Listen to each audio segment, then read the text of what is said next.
Welcome to the National Minority Supplier Development Council's Equity in Business Podcast. We are on site at the National Minority Supplier Council's annual conference that also includes MBDA. We met some exciting people here, and one of them is our special guest, Dr. Anthony Kinslow II. Sir, it is a pleasure to have you here. Please tell our audience a little bit about yourself. Appreciate you having me. Yes, sir. Anthony Kinslow. I grew up in Baltimore, Maryland, born in Nashville, Tennessee. I work and educate in the clean energy economy, in the clean energy space. My background is in civil engineering from North Carolina Agricultural and Technical State University. Keep point. Went there for my bachelor's and then continued on to do my master's and PhD at Stanford University, where I now lecture 2 courses, Racial Equity in Energy and Quest for an Inclusive Clean Energy Economy. And in addition to teaching, I also have my own company. I'm founder and CEO of Gemini Energy Solutions. We are a clean tech company working to democratize the clean energy society. Yeah. You mentioned that you teach a course in equity, and you have founded a company that's focused in on creating equity in the clean energy arena. How do those go together? Well, one of the things we talk about in our class, as well as what we practice in our business, is this idea that equity is really our only real pathway to accelerating our clean energy transition. Oftentimes we look at equity as kind of a side item, a nice to have, a cherry on top. But the reality is that if we do not focus and prioritize equitable solutions that can reach different people in the way they need to be reached, we're not going to be able to solve this climate change crisis that we're in. We're not going to be able to address climate change in the way that makes life better for everyone, as opposed to just a few. Mm-hmm. And we're not going to meet any of our carbon emission targeted goals for America or the world. Is that what motivated you to found Gemini Energy Solutions? It was. So when I was at A&T, a historically Black university, there's no shortage of Black people who care about the environment there, who care about energy, buildings, etc. When I got to Stanford, I was the only one.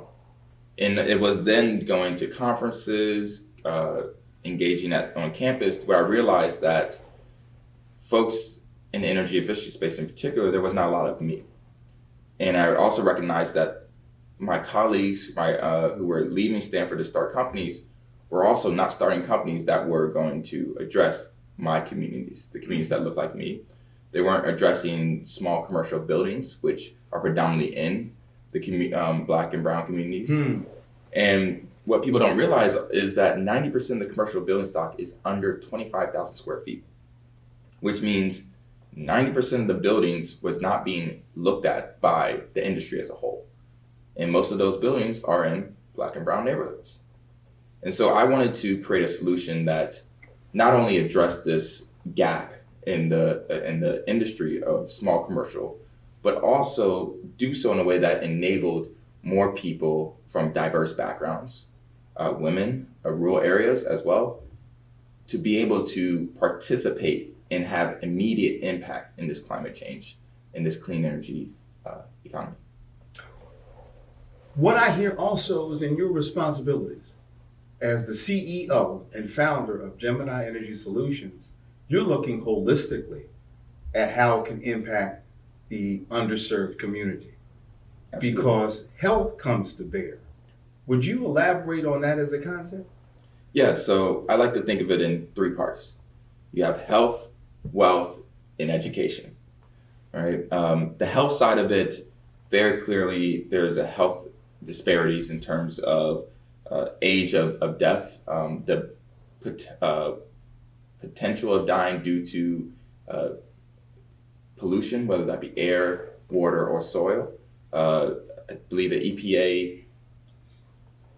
EPA analysis found that race is the highest predictor for whether a person lives in a polluted area, whether that be soil, water, or air, race, not income, right? And so when we think about health across over a racial dimension, clean energy falls into that. Trucks and cars. Most of our communities were built, or rather, public transportation, highways, freeways, major thoroughfares were built or next to our communities or through our communities, right? So we have a disproportionate amount of pollution from that.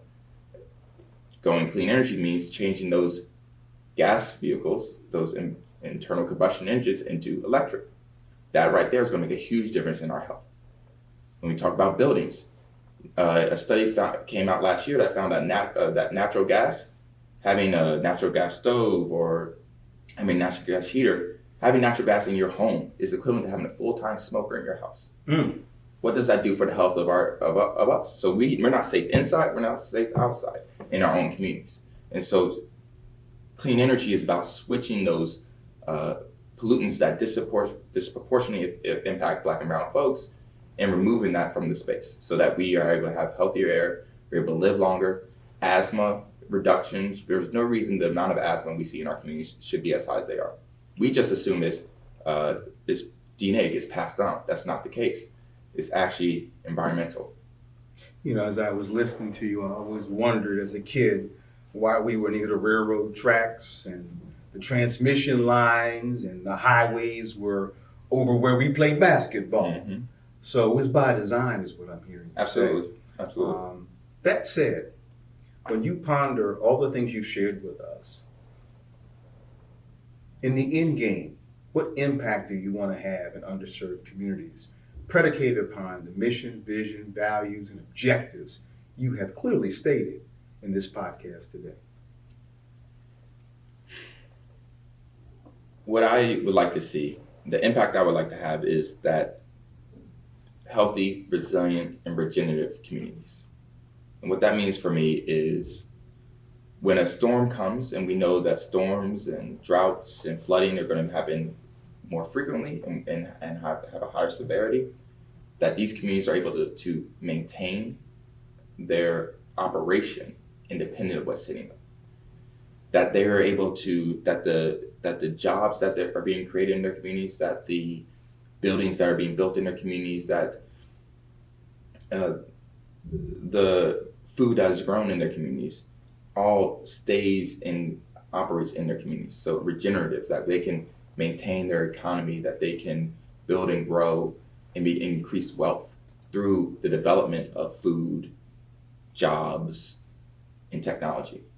So I want to see Gemini catalyze that to help create conditions where that is feasible. And our work developing clean energy hubs with Black churches across this country is one way that we're doing that. There would be no food deserts in the hood. Exactly. Those should be thriving food areas. Understood. This is a wonderful conversation. I have one more question for you. And this is to keep all parties involved who are watching humble, honest, and hungry for the truth. Give us a little brief synopsis of that history that by design created the toxic circumstances you talked about in terms of health, education, and wealth creation. So most of the viewers here are going to hear about redlining, and redlining being the systematic partitioning out of certain areas based on race, of where loans could be made by banks, whether loans for housing, loans for businesses, etc. Right? So if you think about just redlining in its nature, and you think about the built environment, homes, infrastructure, all of that kind of trickles down, where you have inefficient homes that cost more energy to maintain, which means that more of your annual income is going toward paying for comfort, because 50 years ago, those homes you weren't able to get a loan to improve those homes, right? And then you go over to transportation, and we understand that zoning And the design of our transportation infrastructure here in America was intentionally put into our neighborhoods because they were seen as the neighborhoods that could sacrifice. Someone uses the term sacrifice zones, right? That was always our communities were the sacrifice zones. Indigenous, also the same situation, sacrifice zones. And so you got access to money, limited. You had transportation purposely destroying and building through communities, relocating communities, and not giving them the right money to restart, right? It was just move. And then you also have the dynamic of jobs and technology. We've seen with the access to high-speed internet and who has and who doesn't. There's a clean overlap between these communities and access to high-speed internet or lack thereof. There's a real issue in terms of there's not just food deserts, there's energy efficiency deserts, there's solar deserts, and now there are EV charging deserts. And it is very clearly mapped across all of these verticals, the disparities that we see. So what we've come to realize is that the policies from post-Reconstruction and Jim Crow to more modern day times has consistently compounded the disparities that existed. And it's not just in the South. We see this in every major city across the country. It's excellent.